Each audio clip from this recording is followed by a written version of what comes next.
everybody says, for example, that they love the environment and they love sustainable clothing. But when you give them the option of a sustainable shirt versus like maybe a high fashion shirt that was made by children in third world countries, oftentimes they're just going to go with the fashion, right? And so it's really where they're willing to spend their money, where they're willing to open up their wallet. And not all ideas relate to the reality of our buying.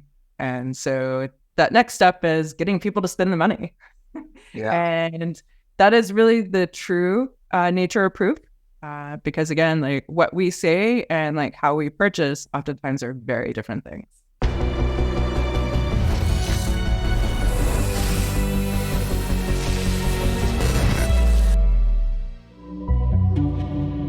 Hi, everybody. It is Dave Elsner, the tech sales coach.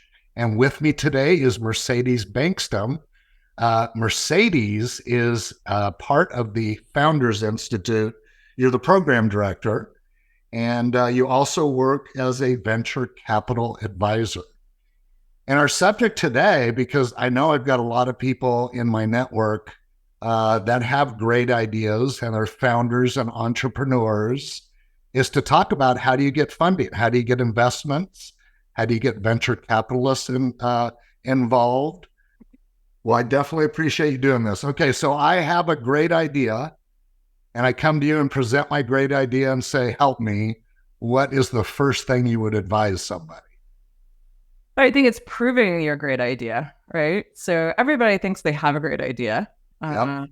But finding market fit is one of the number one reasons that businesses fail. So proving to me that people want to get on your mailing list, people are willing to like open up their wallet and even give you $10 for your great idea is oftentimes step one. So I look at great companies that really went nuts on having validation. Superhuman comes to mind. I think maybe their pitch essentially was like email cleanup. Everybody needs email cleanup. And they had over 200,000 people on their mailing list before they even launched their product, right? So the MVP wasn't done. It was just the vision and the mission of email cleanup that's so painful that people are like, yeah, put me on that list. You know, that's funny. It reminds me of a story. John Jensen had this great idea, and it was a password, will, and testament. And so if you pass away, you give your family a password, and when they enter it, it wipes everything off your computer you don't want them to see and brings everything forward you do want them to see, like your bank accounts and stuff. I always thought it was a great idea, but he never ran with it. I So, have to test it. yeah. So prove it is first. So now I've proven it. What's next? Well, I would say proving that people want the idea is different than them actually purchasing. So like, everybody says, for example, that they love the environment and they love sustainable clothing. But when you give them the option of a sustainable shirt versus like maybe a high fashion shirt that was made by children in third world countries, oftentimes they're just going to go with the fashion, right? And so it's really where they're willing to spend their money, where they're willing to open up their wallet.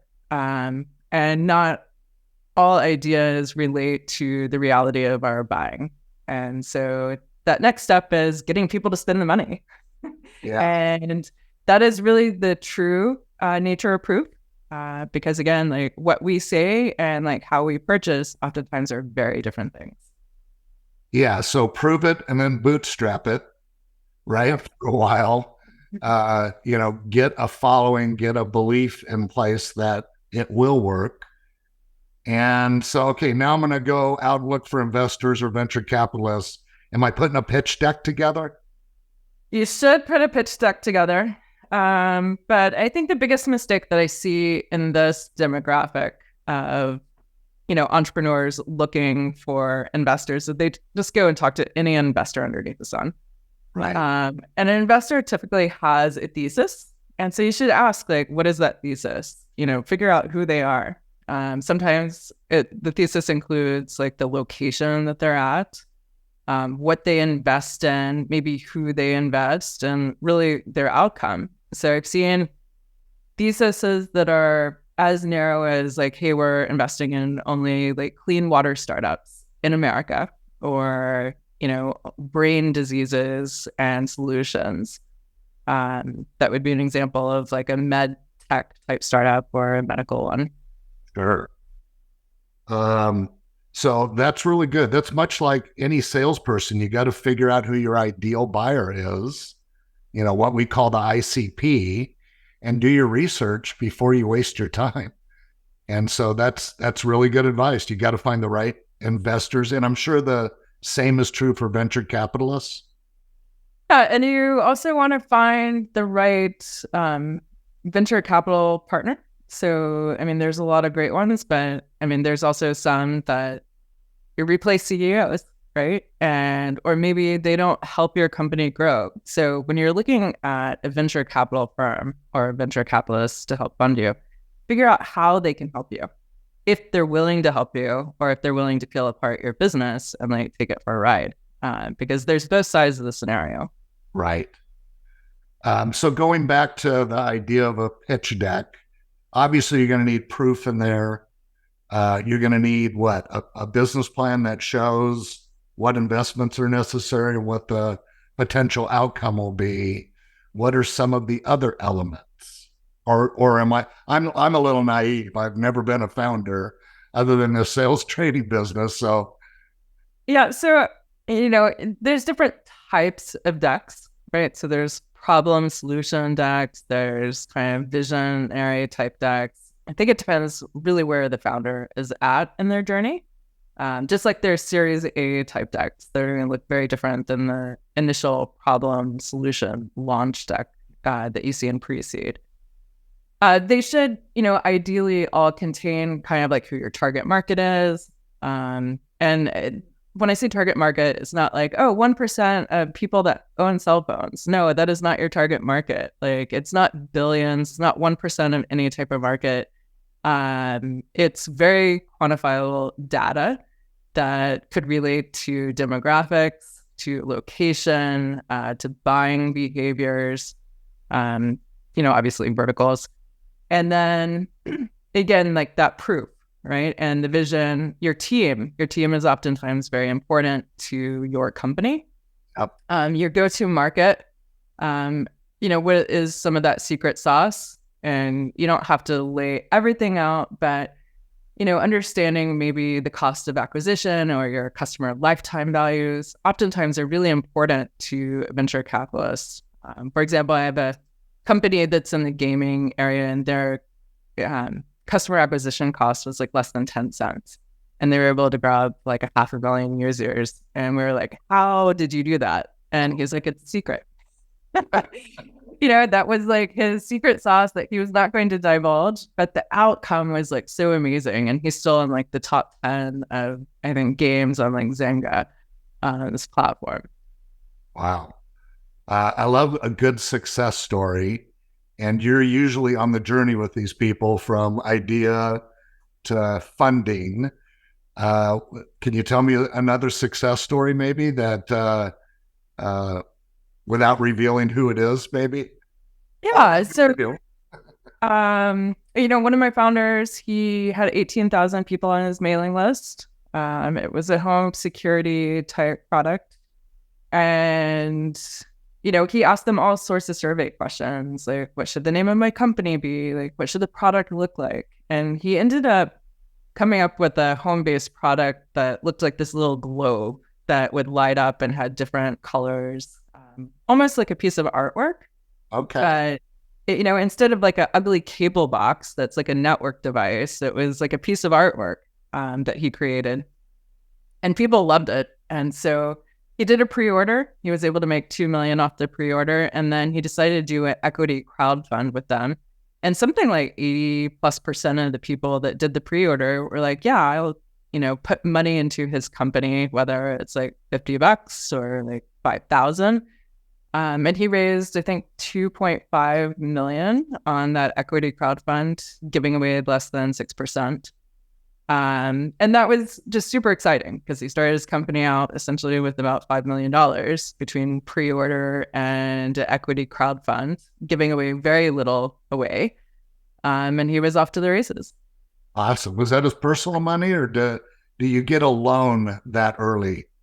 Am I able to go down to my local bank and get a now? No, so a pre-order, the laws on pre-order, I believe, I'm not 100% clear on how this works, but you can only use it for the development of the product, right? So when you can't use the pre-order money for anything else.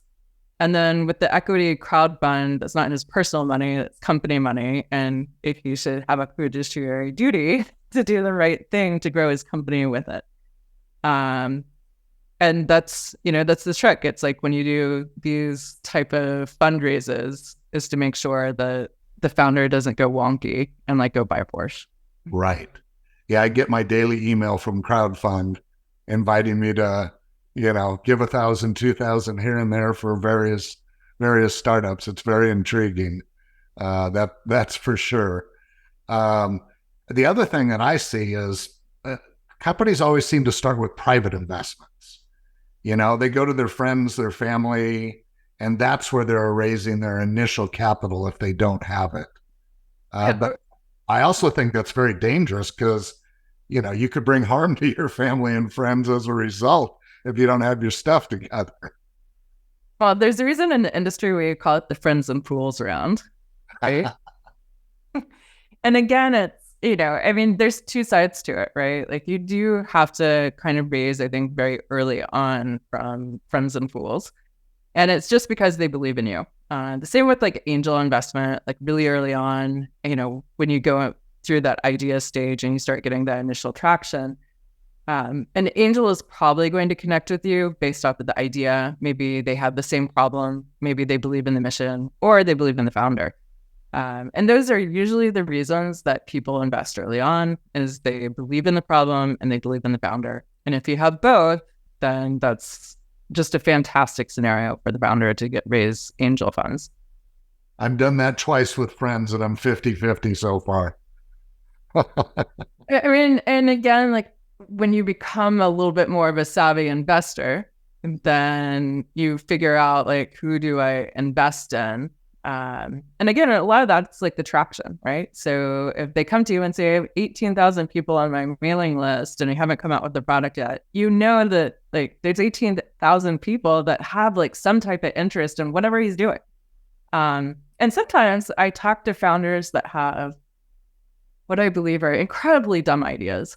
And I can't relate to it at all, but they prove it with like this following. And I'm like, okay, well, they see something that I don't see, and that's okay because they've been able to prove that somebody actually wants like their gizmo or their idea or whatever it is. Okay. I wasn't going to ask any more questions, but give me some of the dumbest ideas you've heard. Oh God. Actually, I think you and I have had a discussion about this.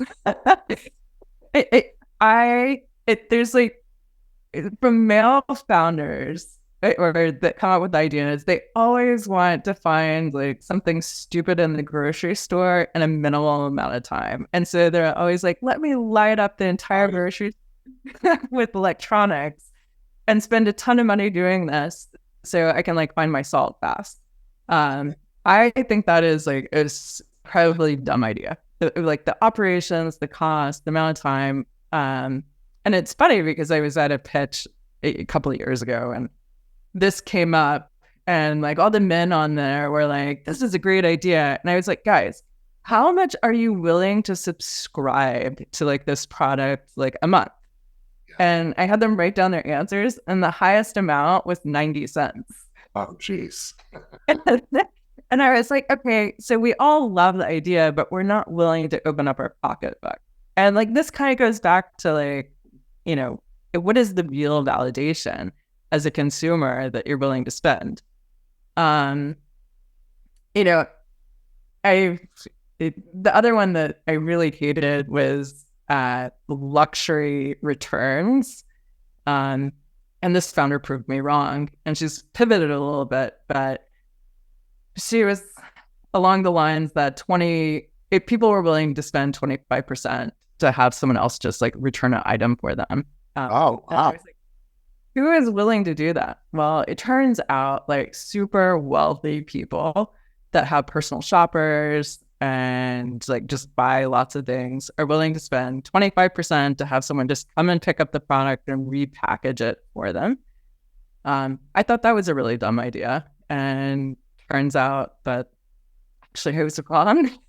But, I see lots of like travel startups that I can't stand, dating startups that I can't stand. Like those are always like a dime a dozen. Oversaturated. Yeah. In one year, I heard 33 pitches on like recycled clothing. And actually, a very good friend of mine actually started one of these companies. And she went through my program. And I'm like, I hate your idea. And she's been able to prove me wrong because she has a great USP. And so like that, sometimes the dumb ideas can be great if you have the unique value proposition. Got it. Get it to market. I identify with the grocery store story, by the way. I just end up walking every aisle. I'll find what I need if I just walk every aisle. It doesn't take that long. Unfortunately, I get new ideas along the way and end up putting a lot more in the basket than I originally intended.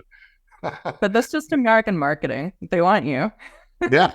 I think about it. If I could find the exact location that I need immediately, I'm probably going to spend less. That's true. Yeah. But the truth, I mean, it's like Home Depot. Like I get sucked in every time I go there. Oh my Love God. this. Yes. That's my wife's favorite too. She loves projects. So, all right. Well, this has been awesome. How can people reach you if they want to run an idea by you or get involved with the Founders Institute? Well, Founders Institute, just go to fi.co/join, and there's lots of free events, informational sessions, even like pitch events. Obviously you can reach out to me on LinkedIn. So I'm happy to listen to a couple ideas, but I'm also willing to do a public facing event to run ideas by me. Awesome. I love your stories. I love your advice. And this was great. Say goodbye to everybody. Bye-bye. Thank you.